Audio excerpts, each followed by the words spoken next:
네, 서울대 출신 남성들이 동문 여성 수십여 명의 합성 음란물을 만들고 유통한 일명 서울대 N번방 사건, 이번 주 뜨거운 논란이었는데요.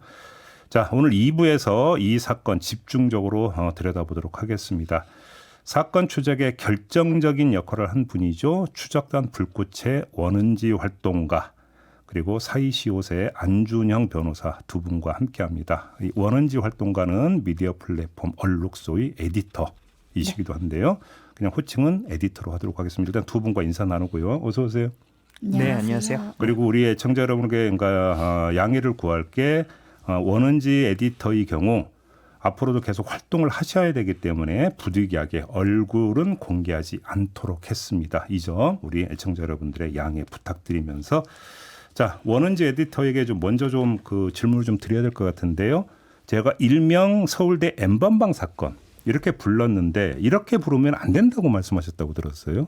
네, 이 N번방 사건은 2020년도에 아동 청소년 대상으로 성착취 범죄가 본질입니다. 그런데 이번 사건은 이제 성인 피해자를 대상으로 한 불법 합성물이 본질이기 때문에 이 같은 디지털 성범죄라고 해도 이런 식으로 이제 명명을 해버리면 본질을 아예 호도해버리게 됩니다. 그럼 어떻게 부르는 게 좋을까요? 그래서 이 범죄를 이제 지인 능욕이라고 부르기도 하는데 그것보다는 이제 새로운 명칭을 좀 알맞은 명칭을 좀 찾아야 되는 단계이긴 합니다. 예, 그래요. 네. 근데 아무튼 굳이 그래도 좀 가까운 표현을 찾자면 지인 능욕 범죄. 뭐 딥페이크 집단 성범죄라고 하고 있습니다. 딥페이크 집단 성범죄. 네. 알겠습니다. 요거를 뭐 한국말로 하면은 합성 음란물, 제작 유포 이렇게도 표현할 수 있을 것 같습니다. 알겠습니다. 아무튼 그 원은지 에디터께서 이제 직접 우리가 흔히 이야기하는 위장 잠입 추적을 해왔던 거잖아요. 네. 어떻게 시작하시게 됐던 거였어요? 2022년도 7월에 피해자분들로부터 이제 메일로 제보가 들어왔습니다. 네. 그래서 그 제보를 보고 피해자분들도 좀 만나보고 그다음에 좀 사건을 보니까 이전에 좀 지인 능욕 사건 비슷한 건들을 이제 수사기관과 공조했던 기억이 나서 예. 도움을 드리게 되었습니다. 그러면 얼마나 걸리셨어요? 추적하는데. 사실 잡을 줄 몰랐거든요. 그래서 계속 이제 그랬어요? 네, 대화를 해서 가해자의 단서를 잡기 위해서 했던 거라서 예. 22년 7월부터 24년 4월까지 대화를 이어갔었습니다. 근데 사실은 원은지 에디터가 추적할 게 아니라 사실은 수사기관이 수사해야 되는 거잖아요, 이거는. 그렇죠. 그렇죠. 좀 이따 이 문제는 좀 네. 따로 좀 짚어보도록 하고요. 네. 아무튼 그럼 일단 지금 형식적으로 수사는 끝난 겁니까? 아니면 계속 진행 중인 겁니까? 어떻게 되는 겁니까? 이제 주범은 4월에 잡혔기 때문에 예. 주범의 어떤 텔레그램 계정이나 아니면 주범의 진술 등을 통해서 공범 조사를 하고 있는 걸로 알고 있습니다. 그래요. 지금 그러면 피해자 같은 경우는 지금 계속 나오고 있는 상황입니까? 아니면 어느 정도는 다 이제 정리가 된 겁니까? 계속 나오고 있는 상황인 것 같습니다. 이제 그래요? 기사 보도된 걸 보고 예. 저에게도 이제 다른 서울대 피해자분에게서 연락이 와서 본인도 사실 이런 피해를 당했다라고 하셔서 변호인에게 연결해 드렸었어요. 그럼 이게 이제 이번 주에 보도를 많이 탔으면 이 보도를 보고 네, 나도 피해자다라고 또 이렇게 이제 신고를 하거나 연락해 올 분들이 더 있을 수도 있겠네요. 맞습니다. 그럼 아무튼 지금까지 파악된 피해자 규모는 어느 정도예요? 일단 서울대 학생이었던 분들은 이제 15분 정도 되는 것 같고요. 예. 그 외에도 뭐 아동 청소년을 포함해서 60명 이상 정도 된다고 봅니다.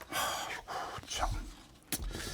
알겠습니다. 수사 얘기를 좀 여쭤봐야 될 것 같은데 모두 4건의 고소장이 접수됐지만 경찰이 이를 모두 피의자 특정 불가라는 이유로 불송치 결정을 했다고 맞습니까? 네, 맞습니다.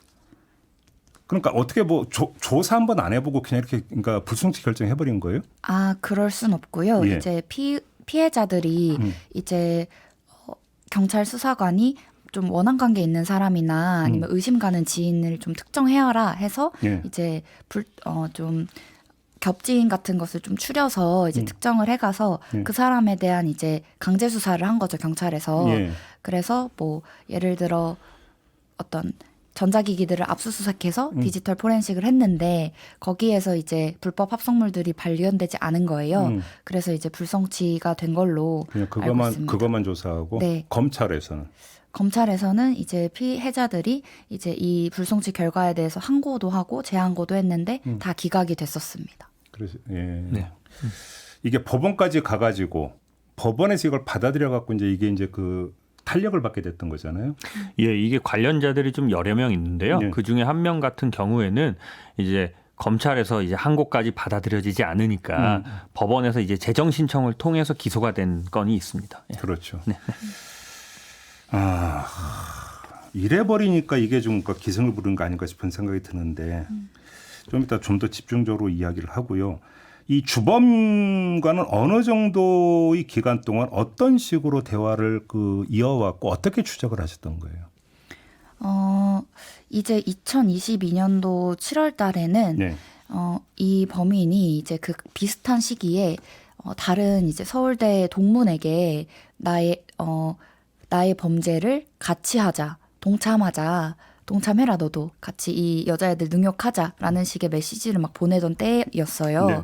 그래서 이제 저도 그때 동참하려는 척 접근을 했었습니다. 위장해서. 네, 예. 위장해서. 그렇게 접근을 해서 이제 그런 서울대 피해자분들의 사진, 불법 합성물들을 이제 받으면서 좀 같이 이제 능욕 행위를 좀 이제 맞장구 쳐주고 대응하고 이러면서 좀 라포를 쌓아갔는데 그러면서 이제 관악경찰서에서 이 사건을 처음 수사를 했었습니다. 그래서 관악경찰서에서 이 사람의 IP를 찾기 위해서 뭐 링크를 전송한다거나 네. 아니면 검색 기록을 추적한다거나 할 때 이제 제가 이 사람과 대화하던 대화방 안에서 그런 것들을 좀 진행을 했었고요. 그리고 그 후에는 2023년도에는 좀 피해자분이랑 저랑만 좀 단서를 좀 더 찾기 위해서 좀 자체 수사 비슷하게 계속 대화를 했었고 어떤 식으로요? 예를 들면 이 사람이 뭐 어떤 뭐 지역에서 활동을 주로 할지 아니면 어떤 직장을 다닐지 뭐 이런 것들을 좀 캐내기 위해서 좀 대화를 유도한다거나 아니면 뭐 피해자를 어떻게 알게 되었는지에 대해서 물어본다거나 뭐 이런 식의 대화를 좀 자연스럽게 했었고요. 그리고 이제 변호사님께서 좀 설명해 주시겠지만 재정 신청 인용된 후에 그리고 이제 언론에서 보도 나간 후에는 경찰에서 23년도 12월에 재수사를 시작을 했습니다. 예. 그래서 그 재수사 시작되면서 이제 그동안 한 2년 가까이 대화했던 내역이 있으니까 그 신뢰관계를 기반으로 좀 이제 다시 도움을 드리게 되었습니다. 재수사에. 알겠습니다. 가장 걱정되는 게 피해자분들인데요. 이 피해를 입은 다음에 어떻게 살고 계세요? 그다음에 어떤 상처가 상당히 클 것 같은데 어떻게 지내고 계세요? 그쵸. 사실 작년까지만 해도 텔레그램은 수사 협조가 안 되기 때문에 평생 못 잡는다라는 생각을 그냥 하고 체념을 하셨었어요. 그래서 사실 그렇게 되면은 체념하면서 무기력과 공포가 상당히 많이 있으셨는데 네. 이제 지금은 이제 검거를 하게 됐잖아요. 근데 이게 검거됐다고 끝이 아니라 계속해서 공범이 밝혀지고 있다 보니까 네. 이 피해가 얼마나 자기도 모르는 사이에 크게 번져버렸는지에 대해서 굉장히 좀 아직도 좀 두려움이 있으십니다. 근데 지금 그 언론은 동문이라는 걸 또 부각을 시키고 있지 않습니까? 네. 이 점은 어떻게 보세요? 이 점도 충분히 부각되어야 맞다고 보기는 하는데요. 예. 사실 피해자 중에는 이제 동문이 아닌 불특정 다수의 여성도 있는 것으로 알고 있습니다. 그렇다 보니까 이게 정말 지인 사이에서 벌어지는 범죄로 보일 수도 있지만 네. 이 가해자가 뭐 SNS에 사진 올린 사람들, 불특정 다수의 여성들을 대상으로 가해자가 마음만 먹으면 누구든 피해자가 될 수 있는 그런 무서운 범죄입니다. 그럼 범위를 좀 좁혀서 피해자가 나중에 어떤 가해자가 동문이더라라는 네. 사실을 알게 됐을 때 네. 반응은 좀 어땠어요?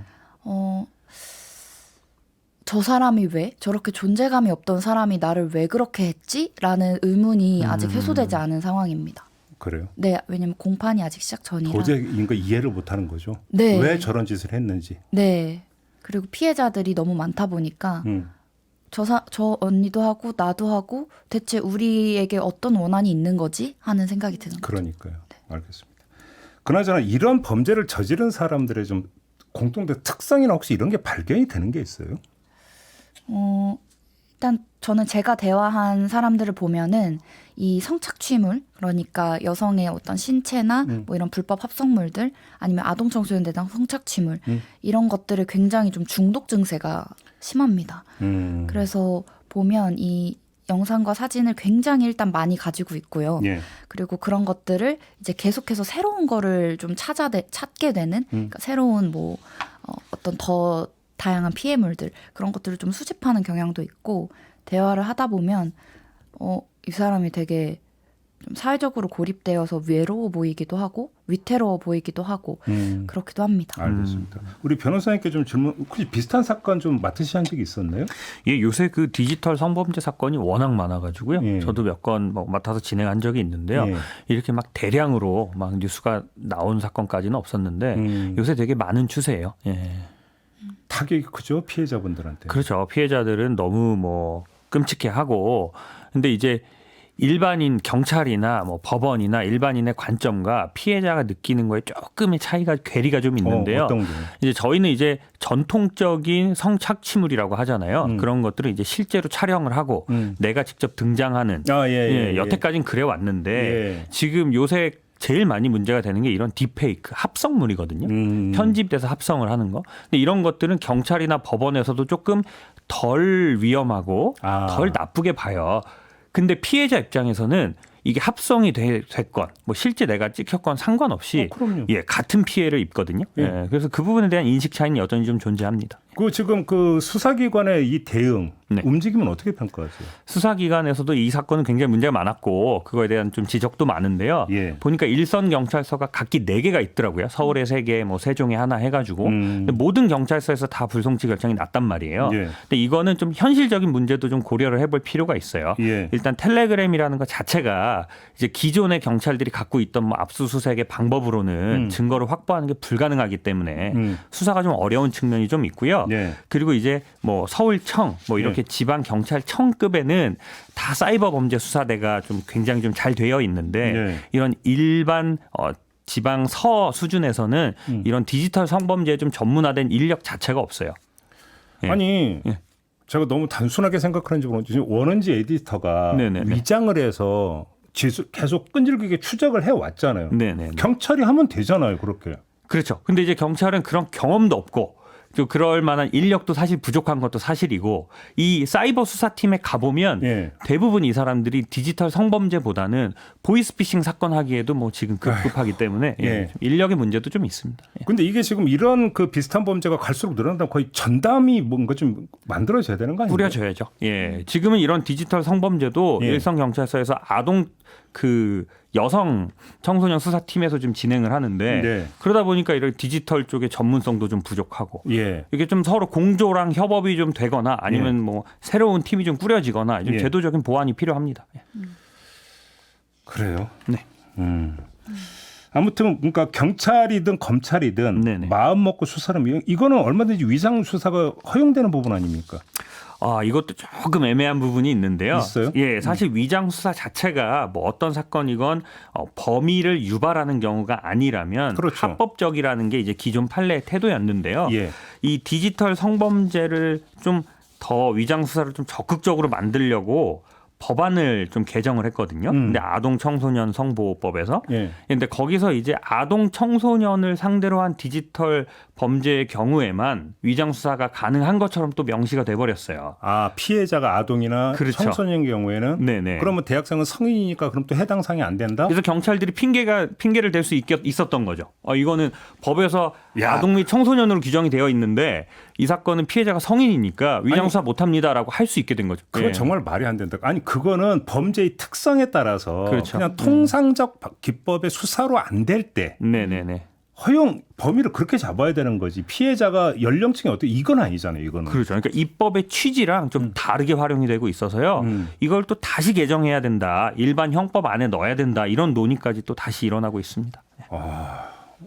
원은지 에디터가 오히려 그거에 대해 문제식을 더 넣으실 것 같은데요. 너무 느꼈고 사실 어떤 생각까지 들었냐면 이 성인은 진짜 자기가 피해 구제를 적극적으로 하지 않는 이상 그냥 피해 입고 말겠다, 끝나겠다. 아동청소년 성보호법이 개정되면서 어느 정도 이제 보호를 받고 법의 테두리 안에서 경찰이 수사를 하지만 네. 성인은 법의 사각지대에 있다라는 생각을 했었습니다. 그럴 수 있을 것 같습니다. 그래요. 근데 아무튼 그러면 지금 처벌 수위는 어떻게 됩니까? 뭐 처벌 수위는 개별 사안마다 되게 천차만별인데요. 예. 과거에 비해서 확실히 이런 성착취물, 뭐 동영상 관련한 사건들은 수위가 굉장히 좀 세진 건 사실이에요. 그리고 이 사건은 특히 좀 언론에 대대적으로 보도가 됐기 때문에 네. 제가 볼 때는 뭐 거의 10년 이상의 중형이 예상된다고 좀 생각하고 근데 있습니다. 근데 이것도 지금 그 이제 공범이 여러 있다 하니까 조직 범죄로 볼 수 있는 겁니까? 네, 지금까지 아직 뭐 조직적인 범죄인지 여부에 대해서는 좀 수사 중인 걸로 알고 있는데요. 예. 그 범죄 단체 조직 및 활동 이런 죄가 있어요. 흔히 저희가 범단죄라고 하는데요. 예. 과거에는 이게 조폭들을 이제 때려잡는 법이었거든요. 그렇죠. 근데 요새는 텔레그램 단톡방 구성원들을 범죄 단체로 보고 처벌하는 경우들이 예. 굉장히 많이 늘고 있어요. 아니 그러니까 예. 그 전세 사기 사건 같은 경우도 그 이제 그 조직 범죄로 해서 처벌한 이런 얘기가 나왔었잖아요. 그렇죠, 그렇죠. 예. 그래서 이것도 좀 수사가 좀 밝혀져서 예. 이 각 피의자들끼리 좀 서로 뭐 조직을 꾸렸다거나 좀 상호 소통이 좀 긴밀했다거나 하면 예. 범죄 단체로 보고 가중 처벌할 가능성도 얼마든지 있습니다. 예. 근데 지금 또 하나 이제 궁금한 게. 지금 원은지 에디터가 위장을 해서 집요하게 추적을 해왔다라는 사실이 지금 밝혀졌어요. 네네네. 그래서 좀 약간 걱정이 되는 게 예를 들어서 이게 뭐 나중에 보복이라든지 네네. 이런 원은지 에디터 혹시 좀 걱정이 되세요? 어떠세요? 이 사건을 사실 보도를 안 하려고 했어요. 왜냐하면 저는 그냥 이제 피해자를 돕는 그냥 활동가로 활동을 하고 검거됐으니까 좋다 이렇게 끝내려고 했었던 이유가 예. 이제 2년 동안 대화를 하면서 저도 이제 이 사람에 대해서 어느 정도 알게 됐잖아요. 근데 굉장히 좀 위태로운 사람이기 때문에 예. 뭐 저한테 그런 말도 했거든요. 혹시 너가 나를 수사하려고 하는 거면 나를 가지고 장난치는 거면 나중에 내가 지옥 끝까지 쫓아가서 하겠다. 뭐 너를 이렇게 해야겠다. 협박하는 거잖아요. 네, 협박을 했었어요. 그래서 예. 그때 당시에는 뭔 소리야 하고 넘겼지만 그게 계속 이제 걱정이 되어서 네. 보도를 하기 전에 굉장히 좀 고민이 많았는데 이제 잡고 보니까 서울대 사람이더라고요. 네. 예전에는 뭐 흥신소 사람이면 어떡하지? 정말 불특정 다수의 남성이면 어떡하지라는 걱정이 있었는데 이 어느 정도 이제 검거가 되고 좀 보니까 이게 보도를 해서 오히려 이 사건의 심각성을 알리는 공익적인 측면에 좀 기여를 하고 싶다는 생각이 들어서 하게 되었죠. 지금 보복 위협을 직접 받은 경우잖아요. 그렇죠. 보호 조치 이런 것들이 좀 강구돼야 되는 거 아닌가요? 뭐 현실적으로 실제적으로 좀 이런 협박이나 이런 정황들이 좀 있으면 예. 경찰에서 신변 보호도 얼마든지 할 수는 있는데요. 예. 예. 그리고 이제 보복 협박죄라는 죄가 또 따로 있어요. 그래서 만약에 이 사건이 터진 이후에 뭐 관련자가 보복으로 협박을 한다고 하면 또 굉장히 좀 엄하게 처벌은 하고 있습니다. 예.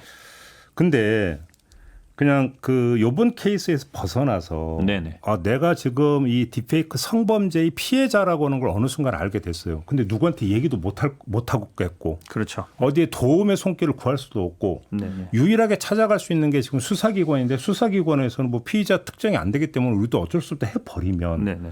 피의자 입장에서 너무 가까운 거 아니겠습니까? 그렇죠. 네.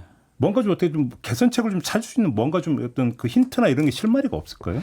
뭐 관련 기관이 있기는 있어요. 그 여성가족부 산하에 디지털 성범죄 뭐 피해자 센터가 있어가지고 예. 뭐 24시간 전화도 가능하고 거기서 좀 피해자 국선 변호인도 또 연계도 해주고 하거든요. 그래서 예. 너무 이런 일이 닥쳤을 때 너무 혼자 끙끙 앓기보다는 그런데 좀 전화 좀 해보시고 도움을 청해 보시면 좀 도움이 되지 않을까 싶습니다. 우리 그 원은지 에디터는 직접 이제 수사기관도 상대를 하셨던 거잖아요. 네. 하면서 뭔가 개선점, 이건 좀 문제가 있다 이런 거 좀 느끼신 게 있으세요? 일단.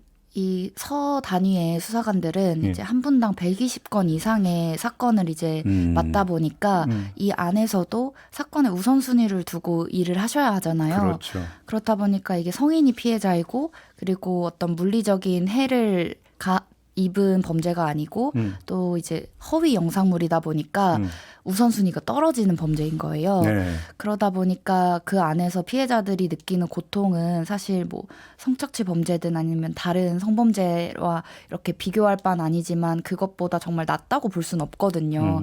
근데 이제 수사기관 자체에서도 좀 중요한 범죄라고 생각을 안 하다 보니까 그런 인식 개선부터가 좀 필요하다고 봅니다. 아까 잠깐 이야기했던 이건 진짜 전담 파트가 좀 만들어질 필요가 좀 있을 것 같아요. 그렇죠. 예. 아무래도 해법은 일단 거기서부터 좀 찾아야 될 것 같다라는 생각이 좀 많이 들고요. 네, 그렇습니다. 그렇죠. 예. 알겠습니다. 이제 시간이 거의 다 돼가는데 혹시 좀 못다한 말씀 있을까요, 오은지 에디터? 제가 22년 7월에 처음 이 불법 합성물 딥페이크 영상을 그 지금 주범 범인에게 받았을 때는 그냥 카카오톡 프로필 사진을 오려 붙여서 나체 사진에 이제 붙인 그냥 그 정도의 좀 조악한 이미지였거든요. 누가 봐도 합성인 게 금방 드러나는. 그렇죠. 누가 봐도 합성이다. 좀 우스꽝스럽기도 하다 이렇게 생각할 정도의. 그런데 지금은 AI가 있지 않습니까? 아이고. 이제 사진을 예, 그냥 예. 일상 사진 오려 붙일 필요 없이 몇 개만 AI에게 입력을 하면은 걔가 알아서 다 만들어줘요. 원하는 걸. 지금 굉장히 심각한 상황입니다. 네. 2년 만에 재수사할 때 그런 이미지들을 많이 받았습니다.